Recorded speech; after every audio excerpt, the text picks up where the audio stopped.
আসসালামু আলাইকুম। গ্রামীণ ব্যাংকে শিক্ষানবিশ অফিসার এবং শিক্ষানবিশ কেন্দ্র ব্যবস্থাপক পদে নিয়োগ বিজ্ঞপ্তি প্রকাশ করা হয়েছে। এইচএসসি বা অনার্স মাস্টার্স ডিগ্রি পাশে আবেদন করা যাবে। তো চলুন আমরা বিস্তারিত অংশগুলো একটু দেখে নিই, আবেদনের কোন পদ্ধতি সহ অন্যান্য তথ্যাদি। তার আগে সবার কাছে অনুরোধ থাকবে, যারা আমার নিয়মিত ভিডিওগুলো দেখেন, ইউটিউবে গিয়ে চাকরি বাকরি লিখে সার্চ করলেই এই ইউটিউব চ্যানেলটি চলে আসবে। সবাইকে অনুরোধ করবো এটাতে সাবস্ক্রাইব করে আমাকে সাপোর্ট করার জন্য।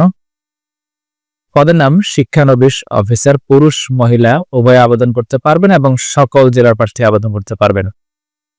প্রার্থীদেরকে স্বীকৃত কোনো বিশ্ববিদ্যালয় হতে যে কোনো বিষয়ে 4 বছরের স্নাতক সম্মান ডিগ্রি অথবা 3 বছরের স্নাতক সহ স্নাতকোত্তর ডিগ্রি থাকতে হবে। এখানে একটা বিষয়ে খেয়াল করুন, এখানে অনার্স অথবা মাস্টার্স হতে হবে।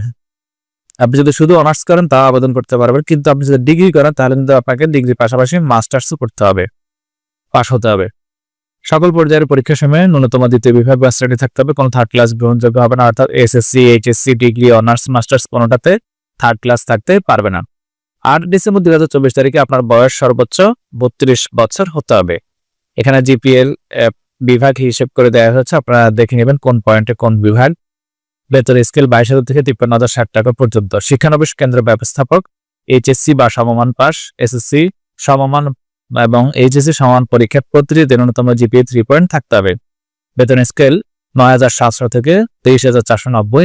এটাও 8 ডিসেম্বর 2024 তারিখে 32 বছর পর্যন্ত। আবেদন ফি হচ্ছে 200 টাকা, যেটা আপনাকে রকেটের মাধ্যমে জমা দিতে হবে। রকেট অ্যাপে লগ ইন করতে হবে, সেখান থেকে বিল পে অপশনে 5566 ডায়াল করে এরপর এন্টার বিল নাম্বার, অ্যাপ্লিকেন্টস মোবাইল নাম্বার, অর্থাৎ এন্টার বিল নাম্বার আপনার মোবাইল নাম্বার দিবেন। এরপর সিলেক্ট সেলফ বা আদার্স সিলেক্ট করবেন। এরপর এন্টার অ্যাপ্লিকেন্টস মোবাইল নাম্বার, এখানে অ্যাপ্লিকেন্টস মোবাইল নাম্বার দিবেন। এরপর অ্যামাউন্ট 200 দিয়ে পিন নম্বর দিয়ে আপনার ট্রানজাকশন ওকে করবেন। এছাড়াও *322# ডায়াল করে ডাচ বাংলা ব্যাংক মোবাইল অ্যাকাউন্টের মাধ্যমে ফি প্রদান করা যাবে। আপনার আবেদন ফি পরিশোধিত হলে তাৎক্ষণিকভাবে নিশ্চিতকরণ SMS পাবেন। আবেদনকারী প্রার্থীকে 8 ডিসেম্বর 2024 তারিখ রাত 12টার মধ্যে রিক্রুটমেন্ট পেজ gbrecruit.ghrmelusplus.com এ গিয়ে অনলাইন অ্যাপ্লিকেশন ফর্ম পূরণের মাধ্যমে আবেদন করতে হবে। আবেদনে স্বাক্ষর জেপিজি ফরম্যাটে সর্বোচ্চ 20 KB হতে হবে। প্রার্থীদেরকে অনলাইনে আবেদনের সময় কোনো কাগজপত্র প্রেরণ করতে হবে না। মৌখিক পরীক্ষার সময় সকল কাগজপত্র আপনাকে দিতে হবে, অর্থাৎ শো করতে হবে। প্রশিক্ষণ পদ্ধতি: নিয়োগপ্রাপ্ত শিক্ষানবিশ অফিসার গ্রামীণ ব্যাংক প্রশিক্ষণ কেন্দ্রের আওতায় 1 বছর 2টি পর্বে প্রশিক্ষণে থাকবেন। প্রথম পর্বে মাসিক 13,000 টাকা স্থিরকৃত হারে এবং প্রথম পর্বে প্রশিক্ষণ সফলভাবে সমাপ্তিকারীদের দ্বিতীয় পর্বে 15,000 টাকা হারে প্রশিক্ষণ ভাতা প্রদান করা হবে।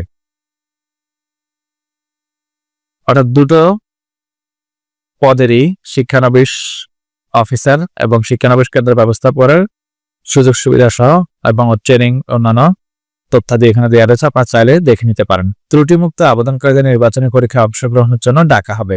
গ্রামীণ ব্যাংক কর্তৃপক্ষ নিয়োগ বিজ্ঞপ্তি বাতিল বা প্রার্থীদের কাউকে নিয়োগ প্রদান করা বা না করার ক্ষেত্রে যে কোনো সিদ্ধান্ত গ্রহণের ক্ষমতা সংরক্ষণ করে। কোনো ধরনের সুপারিশ বা তদবির প্রার্থীর অযোগ্যতা বলে বিবেচিত হবে। তো আপনারা গুগলে গিয়ে এই ওয়েবসাইটটি লিখে সার্চ করলে আবেদনের অপশনটা পেয়ে যাবে। ধন্যবাদ সবাইকে।